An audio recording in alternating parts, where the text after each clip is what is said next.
Hello student. कहते हैं कि सफलता डिग्री नहीं हुनर मांगती है। तो बच्चों, सफलता प्राप्त करने के लिए आप में हुनर ज़रूरी है और हुनर आपका केवल और केवल आपके अभ्यास से हो सकता है, आपकी प्रैक्टिस से हो सकता है। तो सफलता जो है वो खुद ब खुद आपके पास में प्राप्त हो जाएगी। सफलता जैसे आपके जो बड़े बड़े एग्ज़ाम होते हैं, जेईई मेंस, एडवांस, उनके लिए ये आपका बेसिक तैयार हो रहा है।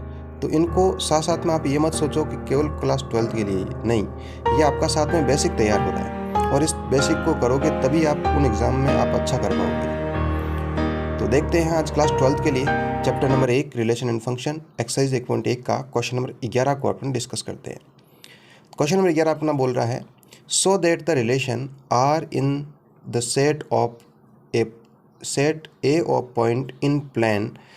आपका ये बोल रहा है कि एक आपका सेट है ए जो है उसमें बहुत सारे पॉइंट है और एक पॉइंट वो बिंदु है जो एक प्लेन पर स्थित है। मानो आपका एक प्लेन है, ये आपका समतल है, समतल पर स्थित बहुत सारे बिंदु हैं और उसका रिलेशन दे रखा है ये given by R equal to P comma Q और distance of the point P from the origin is same as the distance of the point Q from the origin.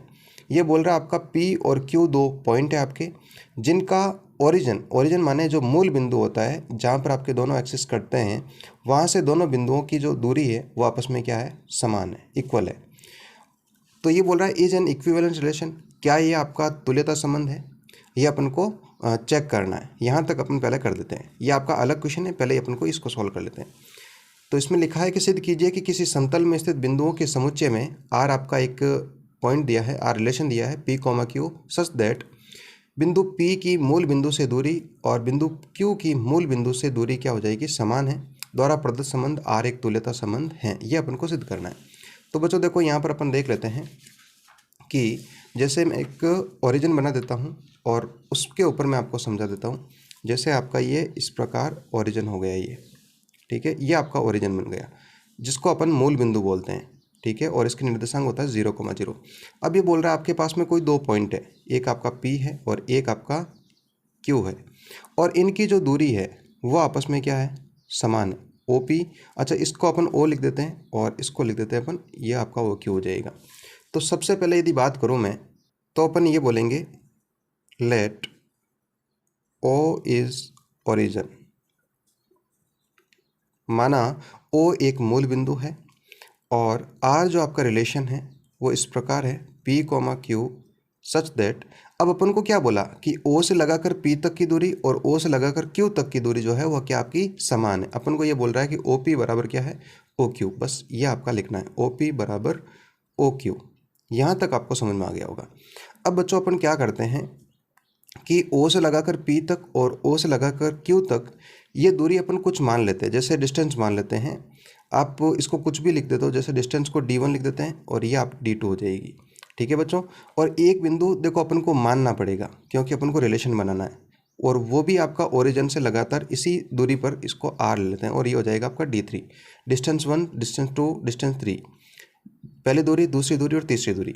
तो अपन इसको इस प्रकार लिख सकते हैं, माना आपका जो सेट है उसमें आपके जो पॉइंट है और वो आपकी उसकी जो डिस्टेंस है वो हो जाएगी आपकी D1, D2 और D3, ठीक है बच्चों। अब देखो, इससे अपन को रिलेशन बनाना है। तो रिलेशन आपको बनाना मैंने बता दिया था पिछले क्वेश्चनों में। आपको क्या करना है, D1, D2 और D3। यहाँ पर भी आपका D1, D2, D3, D1 का D1 के साथ में, D2 के साथ में, D3 के साथ में, इसी प्रकार ये लिखना है। तो अपना जो रिलेशन है वो आपका क्या बन जाएगा, R बराबर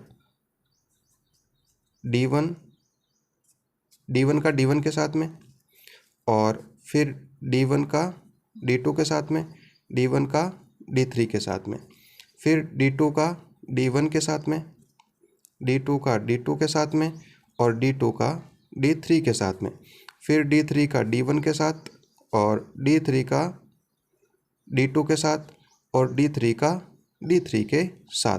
ये आपका बिंदु हो गया, ये रिलेशन हो गया। अब बस अपन को इसमें चेक करना है कि इक्विवेलेंस है या नहीं है। तो इक्विवेलेंस का आपको पता है कि उसका मतलब ये होता है उसको रिफ्लेक्सिव स्वतुल्य भी होना चाहिए, सिमेट्रिक सममित भी होना चाहिए और ट्रांजिटिव माने संक्रामक भी होना चाहिए, तीनों प्रकार होना चाहिए। तो पहला चेक कर लेते हैं। देखो रिलेशन में आपका जो है वो D1, D2, D2, D2 और D3, D3। वैसे आपने यदि वो इंट्रोडक्शन वीडियो नहीं देखा है तो उसको आप ज़रूर देखें, क्योंकि मैंने वहाँ पर आपको सब बता रखा है। रिफ्लेक्सिव है, आपका सिमेट्रिक है, स्वतुल्य, सममित और संक्रामक, तीनों मैंने आपको बताया। तो D1, D2, D2, D1, D1 हो जाएगा, D2, D2 और D3, D3 ये सारे के सारे आपके R में प्रेजेंट है। तो ये क्या हो जाएगा? सो दिस इज रिफ्लेक्सिव रिलेशन, ये आपका स्वतुल्य है। यहाँ तक आपको समझ में आ गया? ठीक है बच्चों, क्योंकि ये तीनों आपके प्रेजेंट है। दूसरी बात करें अपन सिमेट्रिक के लिए, तो देखो D1, D2 ये मैंने ले लिया, बिलोंग्ड R है। तो उसमें क्या होता था कि D2 जो है वो D1, D1 भी आपका बिलोंग्ड R होना चाहिए। तो देख लेते हैं यहाँ पर D1, D2 मैंने इसको लिया था, ये आपका R में बिलोंग्ड है। तो D2, D1 जो है वो भी आपका बिलोंग्ड R होना चाहिए। देखो यहाँ पर ये लिखा हुआ है D2, D1 ये है बिल्कुल। तो अपन इसको क्या बोल देंगे? So this is symmetric relation, सम्मित हैं, ये सम्मित संबंध हैं। ये आपका हो गया। थर्ड देखते हैं अपन। थर्ड में अपन को ट्रांजिटिव देखना है। तो ट्रांजिटिव मैंने आपको बताया था कि जैसे आपका D1, D2 ये आपका बिलोंग्ड R है, और एक और ले लिया मैंने D2, D3 ये भी आपका बिलोंग्ड R है। यहाँ पर देख सकते हैं आप कि D1 और D2 बिलोंग्ड R है, और D2, D3 मैंने भी बिलोंग्ड R ले लिया। तो आपका क्या होना चाहिए? ये बिल्कुल D1 और D3 जो है, D1, D3 वो भी बिलोंग्ड R होना चाहिए। देख लेते हैं D1, D3 बिलोंग्ड R है क्या? तो ये रहा, देखो आपका D1, D3 बिल्कुल बिलोंग्ड R है। तो ये आपका क्या हो जाएगा? सो दिस इज ट्रांजिटिव रिलेशन, ये आपका संक्रामक संबंध है। यहाँ तक हो गया। अब जब आपका तीनों प्रकार का संबंध हो जाता है तो उसको अपन क्या बोल देंगे? ये आपका बोल देंगे इक्विवेलेंस रिलेशन बोल देंगे। तो लिख देते हैं this is a equivalence relation, यह एक तुल्यता संबंध है। यहाँ तक मेरे हिसाब से आपको कोई दिक्कत नहीं होगी। अब इसके सेकंड पार्ट को देखते हैं अपन। इसका सेकंड पार्ट बोल रहा है अपन को further so that the set of all points related to a point P is not equal to 0,0। ये बोल रहा है जो P बिंदु है वो आपका ओरिजिन पर नहीं होना चाहिए, मूल बिंदु पर नहीं होना चाहिए।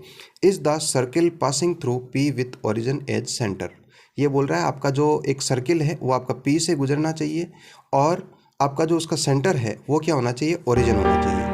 बस यहाँ पर देखो, देख लेते हैं अपन एक बार कि इसमें लिखा है कि पुनः सिद्ध कीजिए कि बिंदु P is not equal to 0,0 से संबंधित सभी बिंदुओं का समुच्चय P से होकर जाने वाले एक ऐसे वृत्त को निरूपित करता है जिसका केंद्र क्या है? मूल बिंदु है। तो बिल्कुल देखो अपन यहाँ पर इसको प्रूव कर देते हैं।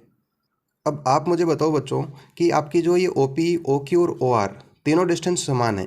तो तीनों डिस्टेंस समान है तो मुझे बताओ इस तरह से जो सर्किल आपका बनेगा वो तीनों से इस प्रकार गुजरेगा, ठीक है, और इस प्रकार गुजरेगा। तो ये जो उसका सेंटर है वो कहाँ होगा? ये आपका वही होगा बिल्कुल। और सर्किल की आपकी जो परिभाषा है वो आपकी क्या कहती है कि किसी बिंदु से निश्चित दूरी पर स्थित बिंदुओं का जो समुच्चय है, ठीक है, वो आपका क्या कहलाएगा? वृत्त कहलाएगा। तो एक निश्चित बिंदु ये है, और इससे ये सारे बिंदु हैं एक जो फिक्स्ड दूरी है, डिस्टेंस है, उसके ऊपर बने हुए। तो ये आपका क्या बनेगा? सर्किल बनेगा। तो बस इसको अपन लिख देते हैं यहाँ पर। तो ये ऐसे हो जाएगा आपका as OP equal to OQ equal to OR up to soon they form a circle as all the points are at equal distance।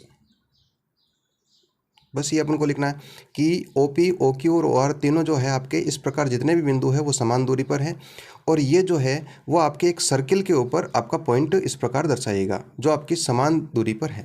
देखो इस प्रकार देख सकते हैं, बिल्कुल देखो ये तीनों बिंदु जो है वो समान दूरी पर है। तो और भी पॉइंट अपन एज्यूम करेंगे तो वो भी आपके क्या हो जाएंगे, इक्वल डिस्टेंस पर हो जाएंगे, और इक्वल डिस्टेंस पर होंगे तो वो आपका क्या करेगा, सर्किल फॉर्म करेगा। तो इस प्रकार से ये क्वेश्चन आपका सॉल्व होता है। तो वीडियो यदि आपको अच्छा लग रहा हो, आपको पढ़ाया हुआ समझ में आ रहा हो, तो चैनल को सब्सक्राइब ज़रूर करें, और कोई दिक्कत हो, कोई प्रॉब्लम हो तो आप कमेंट ज़रूर करें। धन्यवाद।